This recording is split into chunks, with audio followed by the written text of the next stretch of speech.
today we double our thanks to Anne for making herself available to come here after strenuous conditions, and then was generous enough to come back to our company, not to miss the program and not to leave those who would come from outside unattended. So it's with double, triple, multiple fervor that we will be listening to the third and final of the public lectures of what has been a most exciting venture through this day.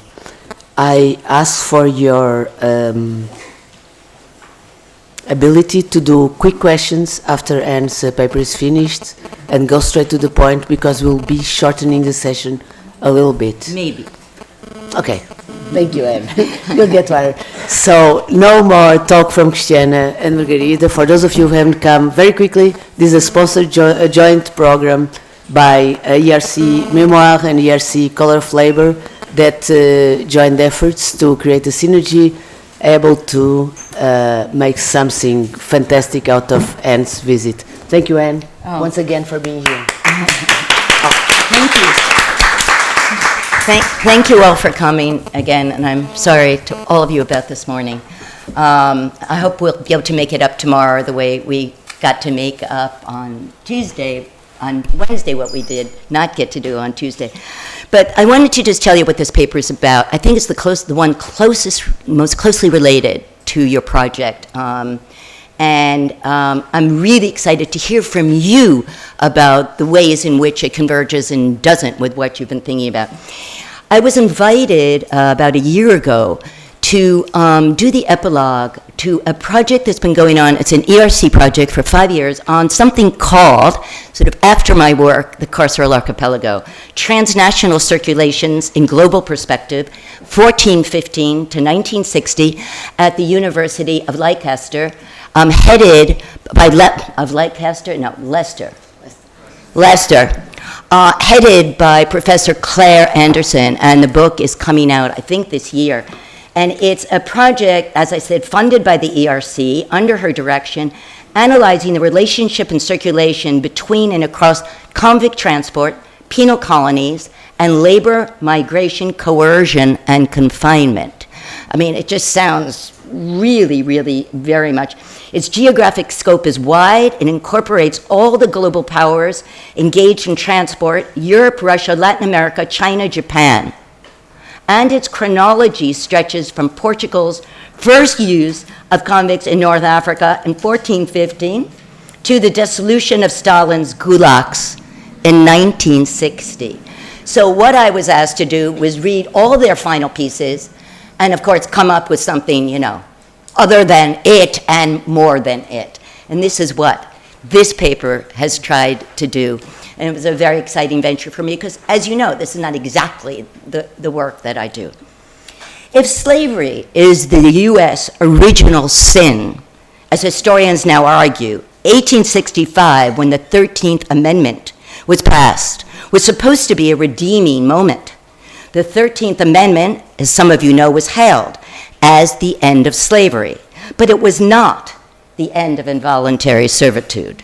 In a subclause, rode the fate of hundreds and thousands of mostly black and disenfranchised men. The 13th Amendment did more than allow involuntary servitude. In a deadly subclause, it reiterated the enforcement of it. Thus, an original sin was replaced with a more durable one that affected and continues to affect enormous underclasses in the US and elsewhere.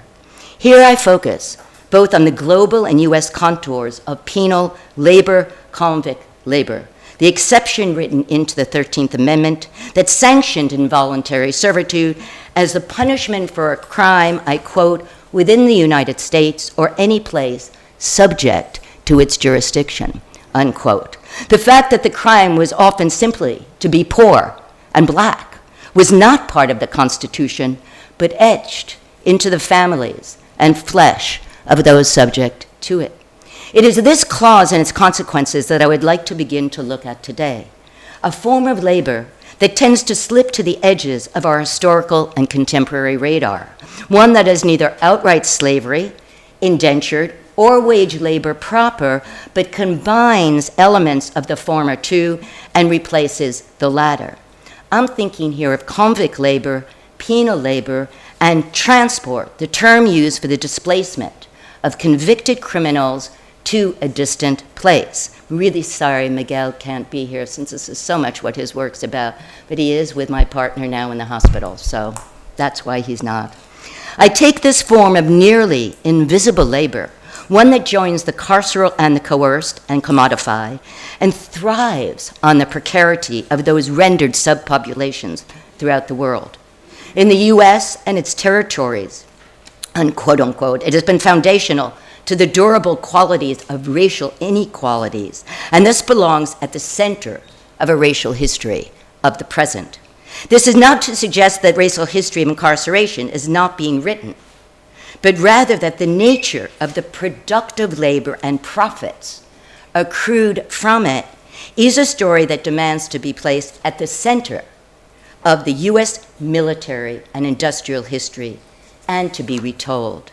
If transport, quote unquote, touched almost every continent of the globe, unquote, as historians of carceral regimes, Claire Anderson being one of them, are quick to remind us, it did something more in carving the fault lines of profit and punishment, the key terms of liberalism and democracy, the practices that supposedly have underwrote these self-satisfied forms of polity in the 21st century. It did more than touch the fundamental institutions associated with European progress, development, modernization, and the imperial ventures of capitalist expansion. Talking lots more about capital today. How might we think about labor that falls outside the rubrics of what we take to be the prevalent modes? Not many of you in this audience, but certainly most people think of not as the prevalent modes in these times. I'm not thinking of unpaid wages for housework that raged in the 1960s, homework that in the 1970s became the piecework that kept women doing the unpaid labor of childcare and working in their homes. I'm thinking of another form of labor on which the infrastructures and major industrial multinationals have been dependent. I'm thinking of a carceral system spread across the globe, a carceral system in which the requisition of labor was a crucial scaffolding and what we take to be the making of the infrastructure and industries of our modern world. Varied forms of forced convict labor and the practice of transporting convicts from their scenes of crime and of support or home, known as transportation. I don't know what it's actually called in Portuguese, if you use the word transport. Yeah? Provided a crucial node in a carceral military industrial complex, and I really want to underscore that, of a longue durée and on a global scale. One historian indeed argues that a specific, what he called proto-industrial complex, took shape in Copenhagen's prison workhouses as early as the 17th century. This is not to suggest homogeneity, either in time or space, in how carceral complexes operated. That is, in the weighting of their different elements, the specific forms of investment and destruction on which convict labor counted, uniformity in the populations recruited, or where the profits would ultimately rest. So we're not saying that was all the same. My interest here is not in ferreting out generalizations, but rather of drawing conceptual sustenance from some of the marked similarities that a globalized history of convict labor offers, bringing into relief as well as drawing out less articulated threads of patterns that a new mass of research suggests. Strong resonances, deeply etched patterns, as well as more thinly traced ones that would not be available if we were not seeing this with temporal depth across space and scale. Punishment as labor, labor as punishment, and the curative and coercive forms they entwine were neither limited to an old regime of governance nor invented for new ones. The moral and political economy that weds labor and punishment remains the bedrock of our religious, educational, military, familial, and judicial systems to this day. We would do well to understand how they're formed, how they've changed, how they continue to work to affect the possibility and constraints on so many people's lives. We need to make more visible, which I think many of you are doing, and more legible, both the substantive and subjacent forces and mutations in these processes of profit-making, war-making, depoliticization, and duress. Christian DeVito and Alex Lichtenstein's recent volume, Global Convict Labor, is this a volume that's been of interest for you, begins with a breathtaking bibliographical essay that might make further rehearsals of the temporal and spatial stretch and impact of convict labor redundant. But there are still issues that demand further reflection, not least because they so fly in the face of what is for so long a separate and guarded treatment of carceral forms, capitalism and the practices attributed to the space and time of what constitutes the modern. We might begin by observing that changes in sites of incarceration and the specific types of hard labor performed were rarely determined by the priority of punishment alone. So I'm curious if this is something that you have found as well, nor by what was imagined to be commensurable with the severity of what was considered a crime. The distribution of carceral institutions and the matrix of movement that gave reason to carceral locations was responsive to and geared toward other equally pressing priorities. Their configurations allowed for an effective, if not agile, mobilization of deployable, disposable labor, and what I would call precariously able men, a point to which I'll return. Not just able men, but precariously able, to perform the work required for expanding the domains for capitalist growth, for enabling the empowered swelling of militarized states, and to serve as both agents and instruments of the imperial dispossession of racially marked peoples throughout the world. Large penal networks were pragmatic undertakings designed to develop the frontiers of burgeoning nations. They were equally strategic and pragmatic undertakings designed to develop the imperial and transnational frontiers of capitalist enterprises and the infrastructures that would sustain them. The intricately established and frequently revised legal codes that distinguish among types of transport and the categories of those transported and the dispersion and separation of them from petty criminals to renowned political insurgents belie practices on the ground that ignored those typologies and distinctions when they were in the way. Legal limits on the extraction of convict labor, hours per day of labor, days per month of work, years committed to transport, could be and were made irrelevant under conditions deemed of political and economic urgency by those with power to ignore such juridical intrusions, remembering too at the same time that the law more often condoned and abetted than limited or alleviated the harshness of transport, even though it's often claimed that it limited it. In fact, it actually made it more possible. Such was clearly the case when there were new colonies to be settled, forests to be quickly felled for settler homesteads, land to be cleared for commercial crops, urban riots to be squashed in metropoles, and their elite and subaltern participants expelled, cut off from the community and communication, and very importantly, as we'll turn to, removed from politics. Circumvention of the law and legal codes that enable the recruitment and use of convicts offer alerts. Convict labor in its early 18th and 19th century forms was already a valuable commodity in the very early, as you know, Iberian Portuguese presidios.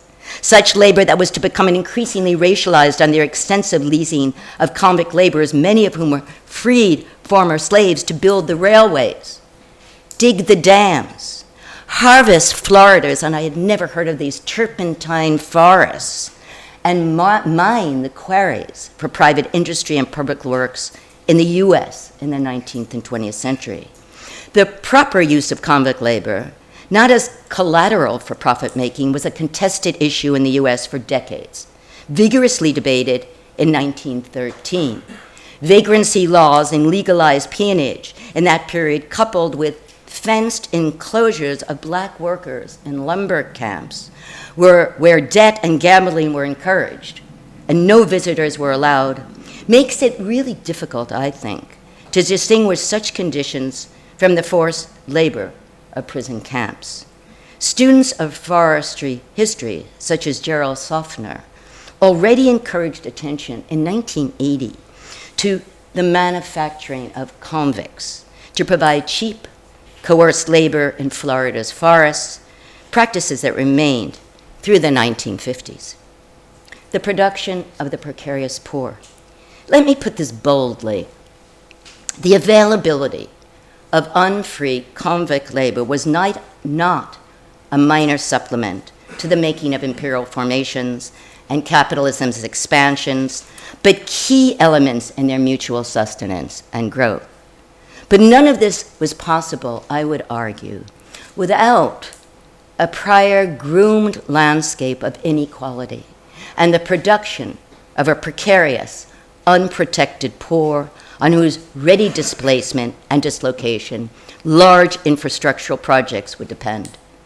Not only was the legal apparatus of states often in the service of enabling transportation, with sentencing varying widely for the same crimes, more importantly, what constituted crime itself was parasitic on a prior fear and definition of those who might be included, as we mentioned the other day, on the dangerous classes, considered vagrant, a logic that targeted the disempowered and dispossessed and/or the politically recalcitrant. The use of convict labor as legally and morally sanctioned punishment was not so much exempt from public scrutiny as endorsed by it and deemed unworthy of further attention, except as a spectacle, when chained men were paraded through cities and the countryside, or as entertainment, when colonial crowds congregated on the docks to gape at the chained Grado disgorge from convict ships as they landed in French Guiana, which Richard Price has written extensively about. The uses to which convicts were put was relegated, as were those convicted, to the peripheral vision of civic attention, but not marginal to the tactics of a legal and administrative order bent on governing the poor. We need not resort, I don't think, to a presentist reading of the past to endorse Loïc Wacon's description of today's incarceration regimes as a strategic apparatus for, as he put it, punishing the poor. Transportation and convict labor have long been part of a modular complex of projects for doing just that. Both are elements in the structures of violence and dominance. They're neither reducible to the excesses of liberalism, as they're sometimes cast, gone awry, nor to the excesses of totalitarian regimes, but actively organic and operative in both. Civil wars on the poor, as Eric Allier, Maurizio Lazzaretto so cogently argue, combine the production of class and racial enemies, assaults on the poor that are neither aberrant of less civilized moments in liberalism's histories, nor part of empire's embarrassing and regrettable past. As Didier Fassin underscores, there are, I quote, social conditions of production of penal history, which is exactly what you're all doing, right, in some way, of which the mobilization of convict labor is a long-standing and contemporary part. If the vocabulary has somewhat changed, the political semiology has not. Incarceration continues to feed off selectively racialized populations, the color of labor, rendered as society's internal enemies, against which the state construes its primary task as a defense of society, its good citizens, and itself. Michel Foucault and Karl Marx offer not so much contrary theories in an interpretive analytics of how carceral machines work, but I think complementary ones. Together, they provide an understanding of what it is to be subsumed by categories and conditions that narrow one's choices, if not seal one's fate. Both address the conditions of possibility of different sorts, definitions of criminality, what constitutes adequate punishment, how a surplus population is formed, that renders some parts of the population more available and susceptible to policing, conviction, and prolonged sentences than others. The issue, I think, is really a crucial one, and I would like to know how much it's been crucial and what you're doing as well. To what extent transportation and convict status were actually enabled by a social taxonomy that assumed the inherently dangerous proclivities of those unemployed, itinerant, designated as vagrant, or simply impoverished. Definitions of crime and the biographies of those subject to those definitions tell us something else, namely that transportation and years of convict labor could be death sentences, but they could also be episodes in lives damaged by coercions, ill health, and diminished by privations and containment. Convicts were used and abused for sundry purposes, some unvoiced, but some shared. Degradation was fundamental. Labor regimes for convicts subscribed to dire physical and psychological treatment, untenable work quotas, and punishment for not meeting them that stretched the limits of what counted as inhuman conditions of work and put those limits to the test. What Rob Nixon calls the slow violences, right, of a life, and for me this is a key issue, primed for petty crime and vagrancy that could lead to overseas convict labor, suggests how deeply carceral conditions and exclusions pervaded the social life of the poor. These institutions are often portrayed as the extreme excesses of corporal punishment outside the norm, rather than intensified refractions of what fortified normality and the norm itself. The making of disposable persons, jetables in French, as the French philosopher Bertrand Ogilvy has argued, is part of the very structural violence of a global economy and a world order that demands and depends on that making.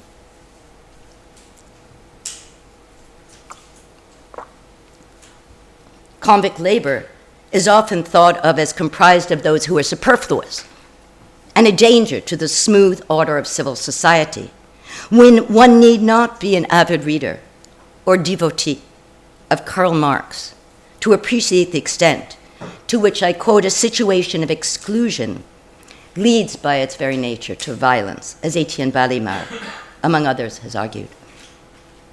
The point is that the production of superfluity is an historical act. People are not superfluous ontologically. They were and are made so, rendered inadequately schooled or skilled for civil life, some already the equivalent of sub-citizens before transportation ensured their removal from the polis altogether. While we might think of convict labor as occupying the outer margins and excesses of how capitalist economies based on wage labor run, I think more evidence suggests that transport and convict labor are well within its conventional parameters and its prevalent logics. Penality adheres to a moral economy of suffering and redistributive resolution. Superexploitation of labor is a normative principle in the political economy of capitalist growth.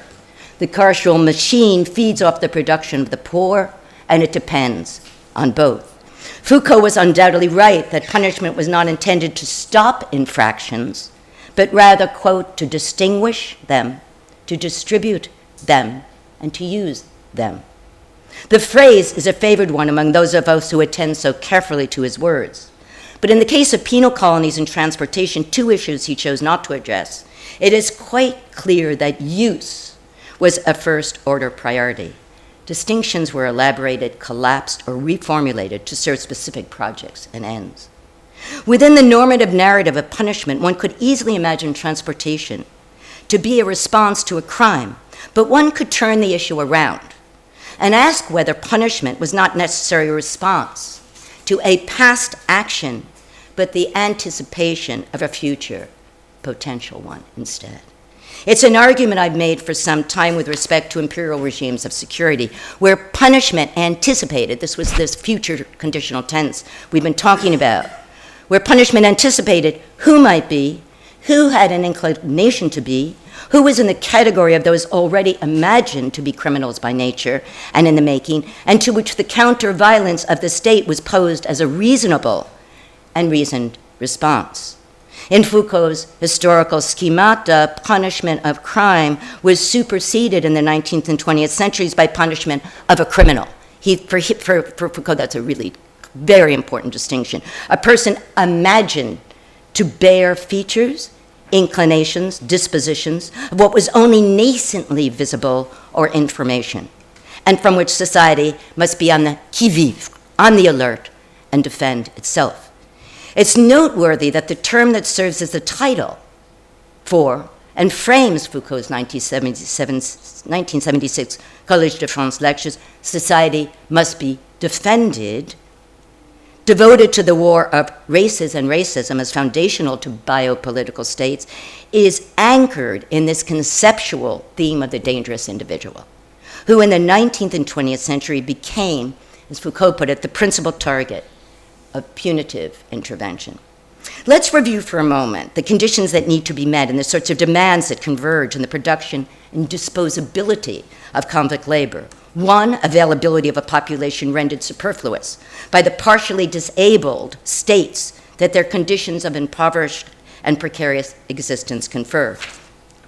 Two, convict labor depends on the availability of a population whose reproduction is neither assured nor required. Those persons can be used up, as Zygmunt Bauman talks about wasted lives, right? And or die and be replaced by new sources of supply. Three, they may be made up of the fringe members of society, but they are also made into a fringe. As importantly, they are at the core, not the fringe of a global political economy. Parasitic on underclasses, equipped with few possibilities of redress once caught in the carceral net. And four, shorn of the physical and psychological, and at least political wherewithal to make effective demands or extricate from entrapment, it is their severing from the polis which is key, as we shall see.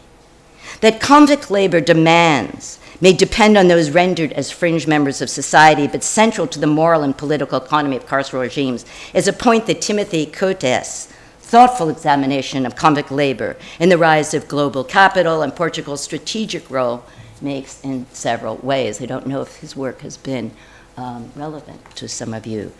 He points to the term de Grado, used for convict laborers, capturing the prior and subsequent degradations that the label invokes, both the person and punitive conditions to which they deserve to be subject.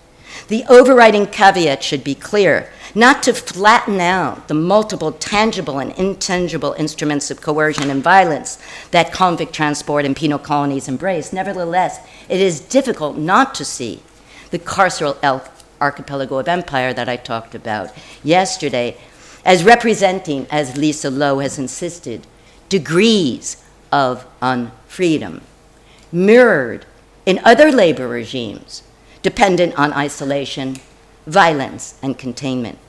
The contrast between the conditions of duress of disenfranchised, propertyless wage workers, for all intents and purposes, removed from the polis as participants, and those subject to convict labor, seem to express qualitative gradations of unfreedom rather than a stark contrast of different kinds. The constellation of delimitations that make up the spare freedoms of a bare life resonate with those that Achille Mbembe describes for the colony. And I quote Achille, "A place in a time of half-death, or, if one prefers, half-life. It's a place where life and death are so entangled that it is no longer possible to distinguish them, or to what is on the side of the shadow, or its obverse. Is that man still alive or dead? What death does one die after the colony?" Unquote. Removal from the polis. One striking feature of the status of convict labor is what it does to the personhood subject to it. Degradation, we know, is an essential element. But I would argue that there is another strategic feature of conviction, confinement, and exile that attempts to transform the polis from one that tolerates dissent from one that does not, that removes those who might mobilize their resentments to political ends. And we were bringing up yesterday this question of what forms of resistance are even possible. One need not fully embrace Aristotle's claim that humans are political animals by nature, to question the status of sociality that remains in the absence of a possibility of making a demand or a claim. How much sociality remains with us when we are no longer in a position to make a demand or a claim? Carceral sites are neither extra-legal nor outside the bounds of the state. However, when its occupants are placed outside political participation in the demos, this condition calls into question how much the reduction to occupying a political no man's land confers a status which can waver between the sub-citizenship and the subhuman, where the intensity of extraction and exaction is put to the test. The 13th Amendment to the U.S.'s Constitution in 1864, ostensibly designed to forbid slave labor, as I said, instead really did something else, as many historians have documented. It placed convict labor outside the pale of protection, right? From enslavement, and ironically, outside the moral economy of the law. The 13th Amendment reads, "Neither slavery nor involuntary servitude except as a punishment for crime, whereof the party shall have been duly convicted, shall exist within the U.S. or any place subject to that jurisdiction." Transportation puts the political being out of commission. And I think this is something we haven't thought of enough. Participation in the polity is often severed, even if we know from the correspondence of many of the 1870 communards sent to New Caledonia, for them that was not the case. They still saw themselves really as politically engaged, right? This does not mean that other forms of sociality, refusal, and agency are not possible, right? One could look to the counter-history and counter-conduct of prisoners, penal colony, and agricultural colonies for delinquent youth as sites of mobilization, politicization, and what Rudolf Mrazak calls concentrated cosmopolitanism that he makes about some of the penal colonies that were actually in the Indies in the 1930s. But it does mean that the right to have rights, Hannah Arendt's term, there and then, is not only the excluded middle of transportation, but one of its primary raison d'etre.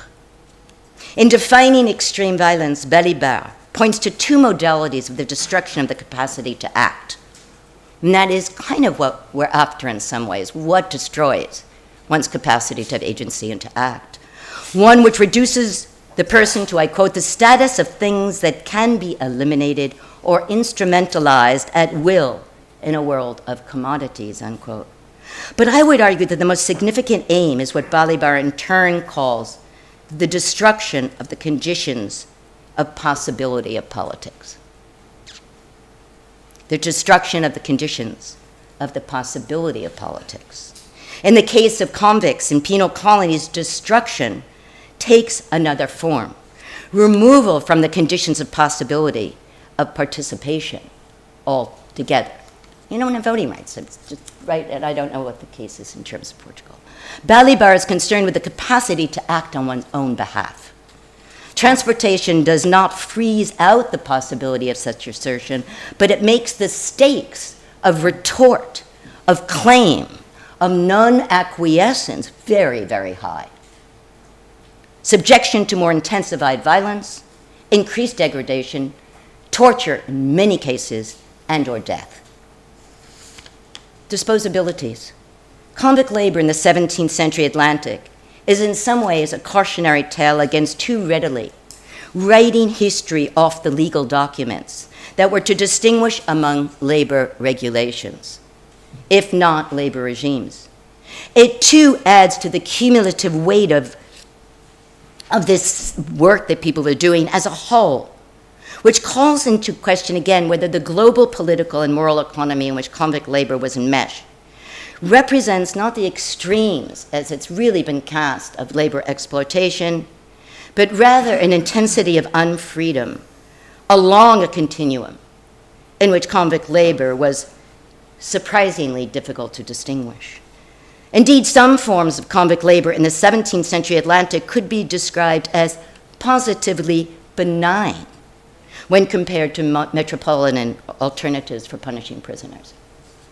Still, evidence of arbitrary sentences that bypass the courts, convictions issued by a head of state or one of their subordinates, suggests that conviction and transport operated within the law as often as outside it.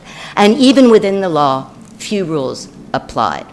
And I'd really be very interested in hearing how you're dealing with these sort of legal regulations and how malleable they were and what practices follow from them. Which leads us to ask why punishment and banishment, in the non-legal sense of the term, and the consequences of both, exceeded legal constraint again and again. One observation is important. Practices muddied all these boundaries, precisely because the distinction from other forms of unfree labor was often paper thin and could not be specified or clearly defined. And was this not part of a strategic dispositif in the coercive and corrosive regimes that were responsive to the timing and duration of disposability? At issue, to some extent, and I'm almost concluding, is how we understand the historical specificities of disposal. If we take disposal to be both the act of throwing away and the state of being ready for use, we might see these definitions not as contradictions, but as the crystallization of a process in which both elements are at play in carceral regimes. A ridding of social and political detritus, and a making available what is left of the convicted able-bodied for something else. The carceral machine distributes degraded beings, produces and counts on their able-bodied degradation. Reaching for a broad temporal and spatial stretch should remind us why global history can neither be sought in the abstract nor reduced to detailed descriptive inventories. It is in the pattern but distinctive rhythms and pacings, in the conjunctural moments of what I've called yesterday managed mobilities, and the specific directionalities of them, that the multiple political rationalities to which carceral scenes were tethered come into play. While prototypic features of all transportation and all convict labor are not to be made, there are defining features that bear more of what Wittgenstein might have considered a family resemblance, rather than a fixed set of attributes. What this work that I was commenting on suggests and allows us to see with, I think, unusual clarity is worth saying again that convict labor has not been on the outskirts of the nation-state formation, nor a peripheral form of capital accumulation. It's not just a service, it's not just the lumpen proletariat. It's not, as it's always portrayed, on its edges, nor as an extreme form of punishment, but exemplary and paradigmatic sites in which these practices were honed. Convict labor and transport were fundamental and constitutive dispositives for ensuring the strategic removal of some from the polis, and one could really make that argument in the US, the abrogation of civil rights, and exile, internal or external, from access to a prior community from which one might yet get support and to which one might belong. So that constant removal from one's political community. This was certainly not always the case.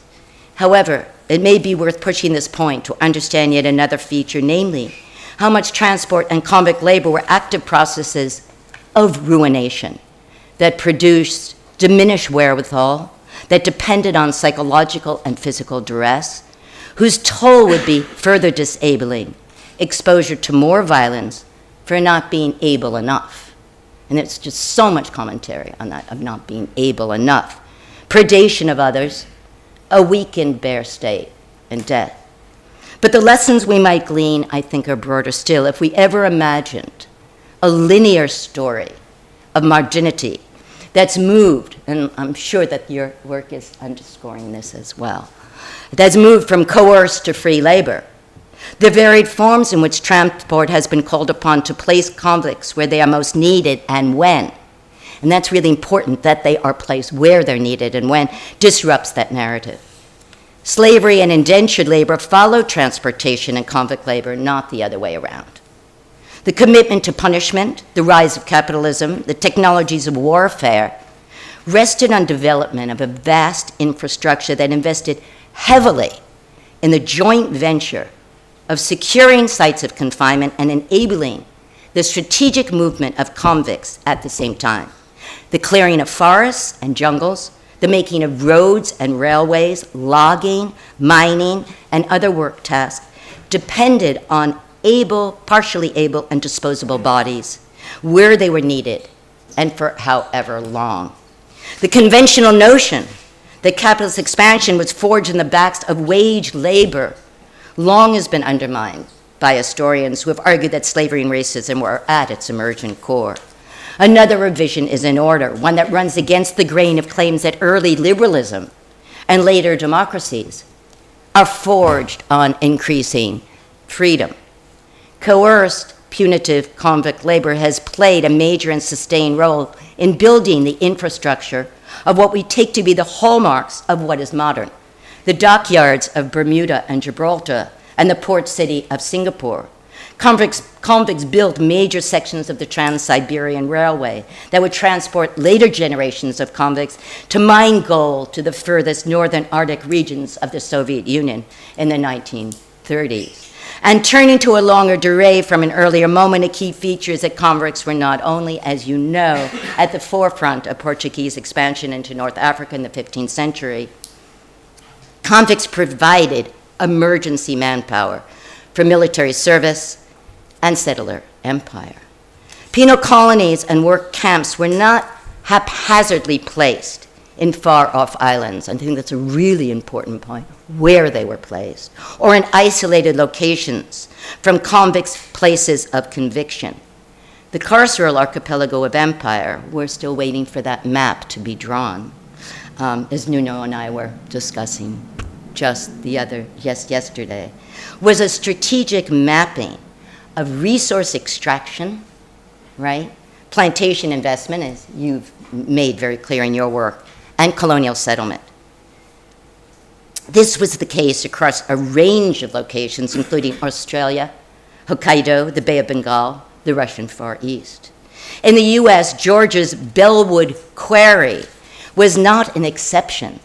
The convict camp, and it was stated clearly, was developed around the extraction of granite.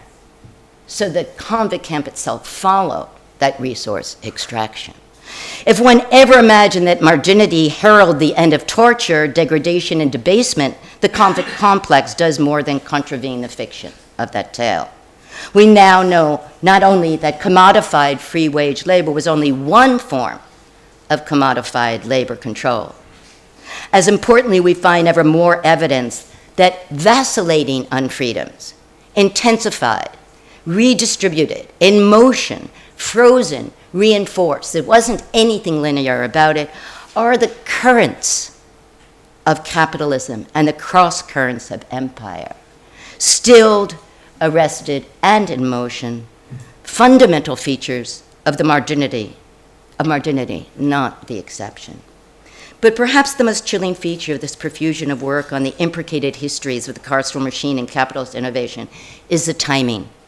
The fact that there is more historiography on their nexus and more scholars are focusing on that nexus than ever before.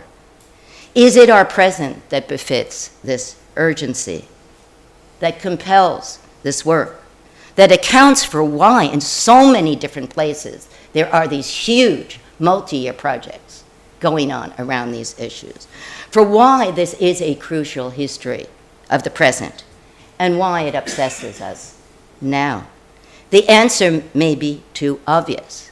Incarceration is a deeply lucrative, profit-making machine, and an eminently racist one. It is today the site of racecraft, as Barbara and Karen Fields would call it, the crafting and honing of racial distinctions and the categories of unworthiness into which different social kinds are assigned. As a history of the present, the histories we are offered, dating back to the 15th century, alter the optics, I think, within which global networks are lodged. The contemporary carceral machine is big business for private investors, contractors, state coffers, and public works. And public works is a really, really big part of it, you know. And let us just add the chicken industry in the US. This volume makes the strong case, the one that I'm commenting on here, not only that the carceral complex is and has long been the linchpin of the proto-industrial military complex, but that it is a treacherous safety net in the supply and demand for labor. A dispositif of pacification and a machine historically and deeply implicated in securing the distribution of inequity which racial formations create and on which they thrive. Not least, we should be compelled to reach further into these histories, to track the juridical forms that were complicit and remain complicit, I think, in meting out who and what is an infraction, and thus where sentencing still can be traced through the lineaments of race. Thank you.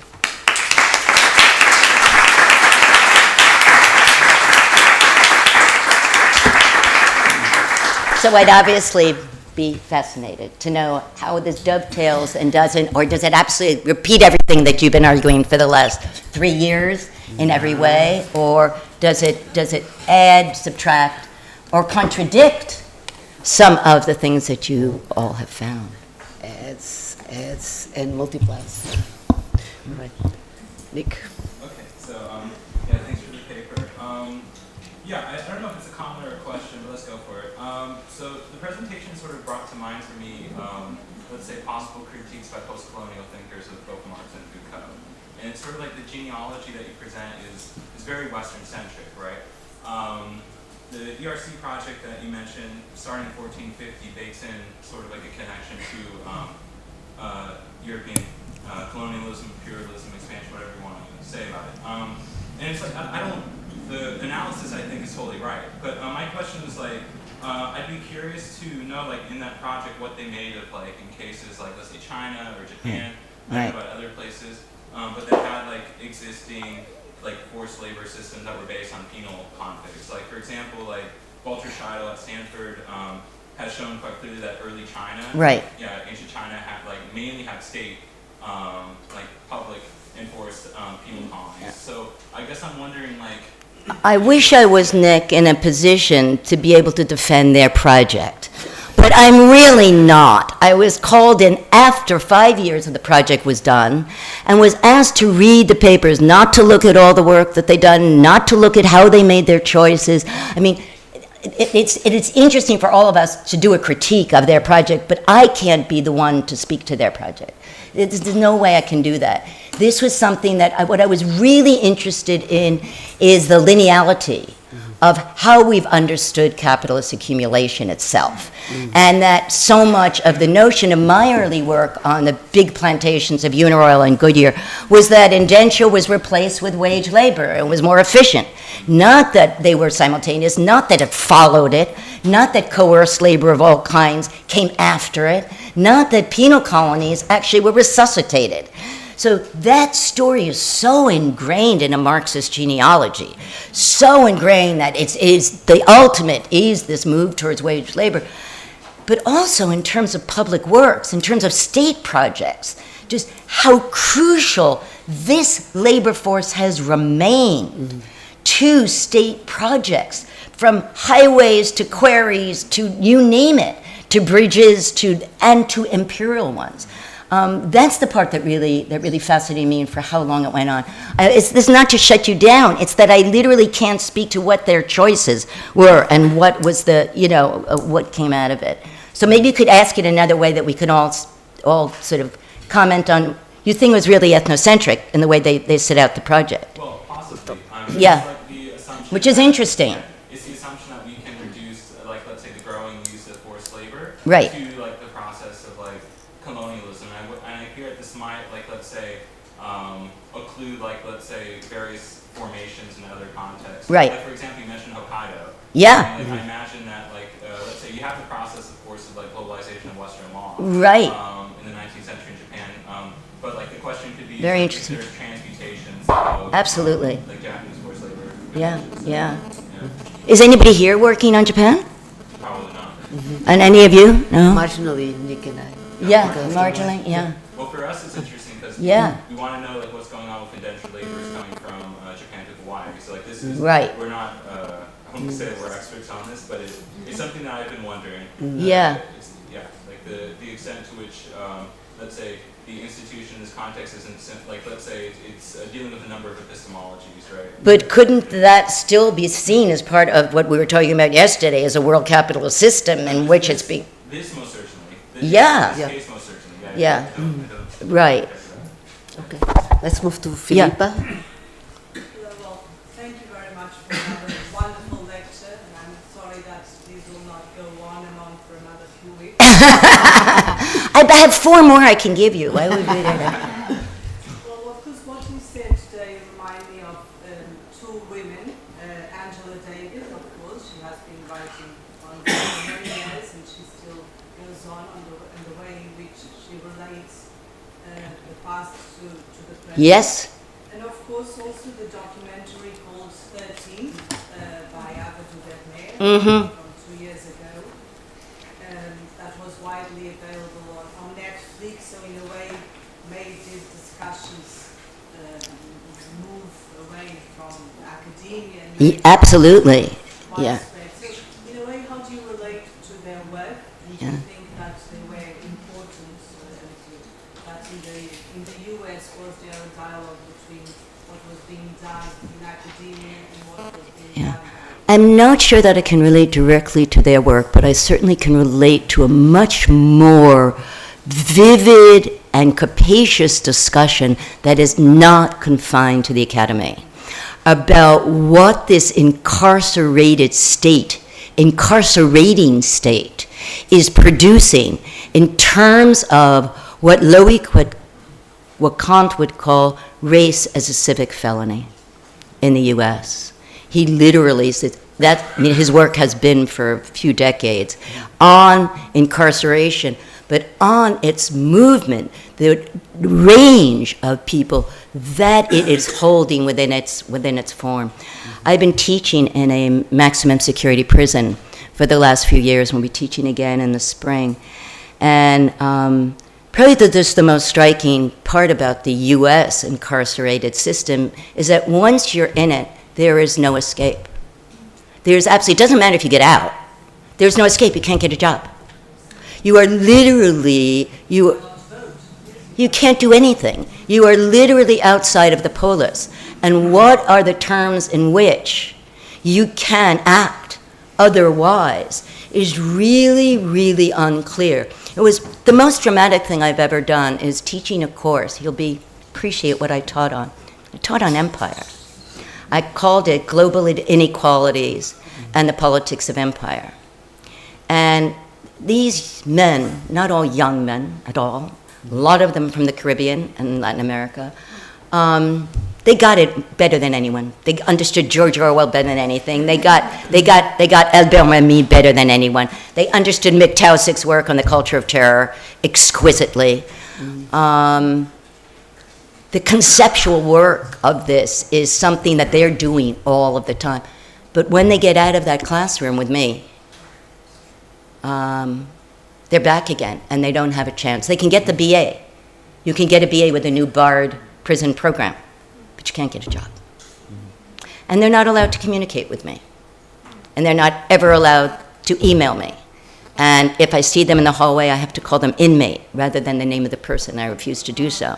I mean, it's really a dehumanizing that is so intensive that you feel it literally in your bones when you're there. You go through 4 locked spaces to get to the inner circle where you're going to with a guard standing in the room. You're going to teach about empire. I was not allowed to teach Frantz Fanon. The prison administration said that it incited violence. I will teach it this time under another title. No, but your question is one that really speaks to why this is everywhere now. It's almost an impossible issue not to address. And it's, of course, getting worse under the conditions of Trump. It's getting so viciously, more fascistly worse. And I have 3 people. Oh, I'm lined sorry, up. I've been talking. I Would you didn't mean like to take one at a time? One or at a 3? time is Okay. fine. Irene, I really do Patricia, want to Brian. hear what your work has been vis-a-vis these issues. I really mean that wasn't just a polite thing to say. I'm really interested. Well, this was more a general comment. Not Please, about my that's work, fine. but, I think that the genealogy of carceral labor in the capitalist system really questions the distinction between free and unfree. Absolutely. Right? So, I agree. That's the bottom line, isn't it? so that wage labor is really slavery, as Marx Absolutely. himself would say, and that basically, like, capitalism needed systems of violent enforcement to be able to extract surplus labor Absolutely. from people who were, of course, unwilling to do it otherwise. Absolutely. And this primitive accumulation. I mean, it's a sort of fiction. It's such a fiction, this notion of free versus unfree labor. Exactly. But in the present, I think the kind of current sort of governmental neoliberal fixation with choice is such Right. that basically everything appears. I mean, I'm thinking, Right. for example, of the extraction of volunteer labor from all kinds of subjects. From and in the current context, this is very much evident because you have forms of basically blackmailing asylum seekers Yes. into providing free labor in order for them to be considered. So this is what they're doing with rehabilitation schemes in the U.S. with black prisoners. They're calling it rehabilitation, but the rehabilitation is working in chicken factories, right, for $1 a day. Yeah. So that is exactly that, is that you get to be called something that's about rehabilitation, and it's being done to extract labor. I mean, in a sense, of course, like the same was the case with the workhouse. Yeah. You know, Yeah. So there are precedents, but which, of course, I mean, like, the core of this for me is like to really question the construction of the liberal individual and to kind of bring out different ways of subjectivation and the ways in which subjectivation constructs Absolutely. choice and worship. I mean, it's a great comment. And one of the things that I think is so difficult about doing this work when we do it collectively is the mobility, the mutation in degrees of unfreedom. It's not as if it all stays here all the time in Java at this place. It's the way in which it is constantly in motion. You almost need a kind of digital way of, again, Nuno and I were just, he's left, but we were discussing how do you map this onto this movement on? And are you working on mapping that? Is that part of what you're doing? Because it's not staying in all the same places. There's movement, André, as you were saying, constant movement going on in the places of displacement and disposability and availability and degradation. And the degradations are really, I mean, the damage is done. We don't write enough about what it is to be partially abled. You're not really able-bodied when you're going off to these mines. You're not really, you are partially disabled and partially abled. You're sick half the time. You've got dengue fever. You're fed junk. There's this wearing down, and that slow violence. Is that wearing down? Patricia, Brian, Pedro, and Paulo. Patricia. Thank you very much. I think I need help unpacking something that seems seemingly paradoxical or contradictory at least. So I was wondering, so we have on the one hand this sort of necropolitics, this disposability of these bodies sent to the penal colony. At the same time, they are also the lifeblood of the economic system. So they seem to be at odds with each other. And I'm having perhaps a hard time coming with a formulation of how they dialogue. Well, I think there's a balancing act. They are economically really crucial, and they are politically disabled. And I think that combination is actually a very, very important. I don't think you can take one without the other. I think economic disposability, right, and how long one is available, but also how much one is replaceable, right, is in line with always a distancing from the community. I mean, even the work that's not about convict labor that I've done on the carceral archipelago of empire, and that I think your work on plantations also really underscores, is that those managed mobilities, as I said yesterday, are always about displacement. They're never about people who are up close, who can just walk over to the plantation and plant the sugar. Those sugar workers are coming from elsewhere. They're almost always coming. The tobacco workers, they're not from there. They're Chinese coming from Malaysia. The rubber workers are coming from elsewhere. There's almost never, and there was a system in Java in the early 19th century where the sugar workers were sharing their rice fields, but that system just totally broke down. And then they moved to one which was really about movement, about making sure people were dislodged from the conditions of sociality and of support. And I think that's a crucial part of all of the system, all of the way in which it works, of cutting those ties, of making those ties so difficult. But I don't know anyone who's really done work. For me, the most important part for me, in some ways in this paper, is what happens to the polis.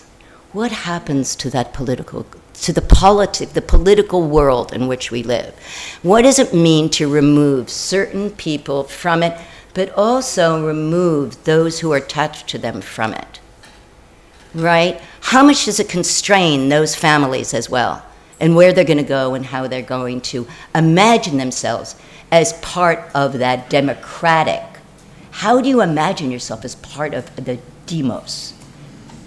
Sarah? I have a follow-up on that. Sarah. Oh, I'm sorry. 3 people before you. Oh, I'm sorry. Brian, Pedro, Paulo, Brian? and Sarah. A very quick comment from an outsider, which is sometimes interesting. Yes. I was unable to hear your talk from the earlier days, but it's a comment on your comment about the West And the rest. and implicit ignorance or non-involvement of the East. I think that you may have gone in your comment a little bit too far, because if anything, a whole series of concepts within the language that Anna is working in are not necessarily anti-Western, but absolutely hypercritical of most Western concepts That's of interesting. incarceration and a whole series of other things. Yeah. It's embedded in Anne's language, her critique of the Western notions that are already accepted, the stereotypes. So in a sense, there's no need to invoke an Eastern point of view here, because Thank you, Brian, but I'm still accepting it. It was an empirical Well, reference, it's not, just- not a concept. Yeah, thank you so much. Thank you for that. I still think there's something in what Nick is arguing. I still wanna understand. Does it take another form? Maybe let me say, like you have in Malaysia and Indonesia in the early 19th century. Exactly. Forces of Chinese compelled labor. Totally. That is working within like the Kanchu system Yep. from China, and you have this in Hawaii as well. So these are like systems that are similar, but not I mean, I guess I meant it as an analytical question, which is we can have like there's forms of debt peonage Right. and penal labor that are beyond like the tradition. I mean, beyond a strict like let's say Western colonial legal tradition. But I mean, of course, I take the critique within like which is couched within like the Margaret mentioned this during our session earlier within the Western anti-colonial language. Like I take it as a very fine tradition. We'll go back to the discussion tomorrow because I have 3 people in line. Pedro? I don't have a question, just a short remark. Great. Felipe's question at the beginning regarding the dialogue between academia and Yeah. the public at large. Yeah.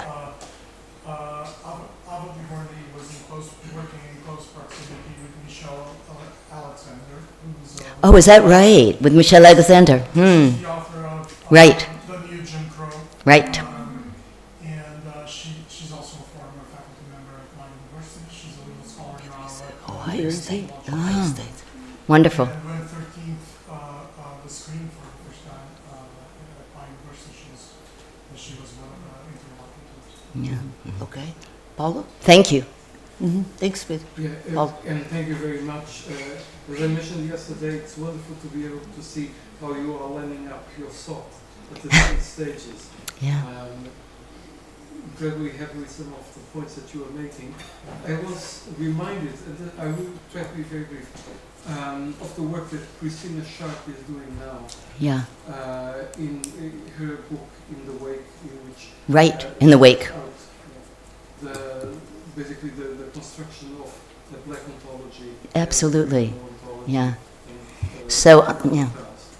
It was also that your work was showing me ways of understanding some of the things I was looking at in Mozambique in the 50s and 60s in the cotton plantations, Yeah. in which the populations were forced to harvest the cotton and forbidden to grow their crops. Right. So they would then have to buy. Right. And so they would stop. Right. literally stop.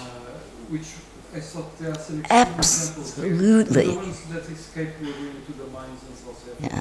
which were considered to be better than Yeah. the cotton Yeah. plantation. Okay. Just very briefly, I maybe you use it in your classes, and we don't want to hear it here because time is limited. I think that for this type of work, Kafka's Ingestraft is a wonderful way of looking precisely at those Absolutely. problematics and the implication of the law and the language. Right. And written on the body. Okay. Absolutely. Sarah, and then Marta, Marta. and then we may have to go because you've got to go. So the whole time I was listening to this, and especially as a result of this discussion, I kept thinking about what we were talking about yesterday about those kids being sent back to the Netherlands for their education. And precisely when you say someone's being taken from the polis for the betterment both of the polis and themselves, right? Like it's a mutually, even a criminal is being taken away for the betterment of him or herself, particularly as we talk about in terms of reform or rehabilitation. Right. And so this is, to me, there's a kind of interesting, the two sides of the coin, and I dare to say like spectrums of freedom, that if, much like many things these days, everything's on the spectrum, and so we have... Well, I'd probably call it spectrums of unfreedom. Right. Yeah, and that we choose. And freedom. It was your choice to have your kids go to the Netherlands, because there's always the threat of what happens if you don't. I think what's so interesting about this whole conversation is that it calls into question what freedom means in any way at all, and what is free labor versus unfree. I think that theme has come up again and again, but it totally scrambles all kinds of stories, all kinds of histories that we know, all kinds of narratives of this coherent movement to a more progressive, less rigid, more open. Everything about it just makes me angry. Right, because it's written in so deeply into the inequalities, and it is so true for some people. Yes, there are more possibilities, and those conditions of possibility are so literally taken down, not just at one point in one's life, but again and again and again. And I think the point of Rob Nixon, for me, it's not only the violence is slow, but it's incremental. It keeps happening. It's a whole process of breaking down, right, of degradations that I just see it over and over again. But at a certain point, you don't even have the possibility of getting out. There's just no more exit. There is no exit from that. How do we start understanding that with what's happening in politics now, in which those possibilities are being cut down more and more and more? Where does our work go in terms of keeping up with the daily onslaught of it right now? I would, want us to really be able to speak to that daily onslaught. Heinrich Heine, when 1933, when the books were being burned in Berlin, he said, first the books are burned. Everybody knows that quote, and bodies will be burned soon after. 1933, right? One feels something like that now. Yes. You focused mainly on convict laborers that perform manual labor, and in the plantation sites that I studied, white convict laborers were plantation overseers. So this allowed them some kind of social mobility, and Right. even if they were unfree subjects. But they weren't convict. They were convicts. They were convict doing managerial work. Exactly. Over enslaved or forced laborers. Interesting. So this is not like a life story of convicts being transported to do manual labor, but Right. they were like these Yeah. managers of these plantations. Huh. I haven't. It's fascinating. Absolutely none of the 15 pieces that I was working with made any mention of that. Yeah, it was really the kind of manual labor that was at issue, right? All right. Well, we will challenge you also to think on the indentured for tomorrow, but Yes. today we'll let you go. You're in a rush. Well, thank you, Anne. very Thank you much. all.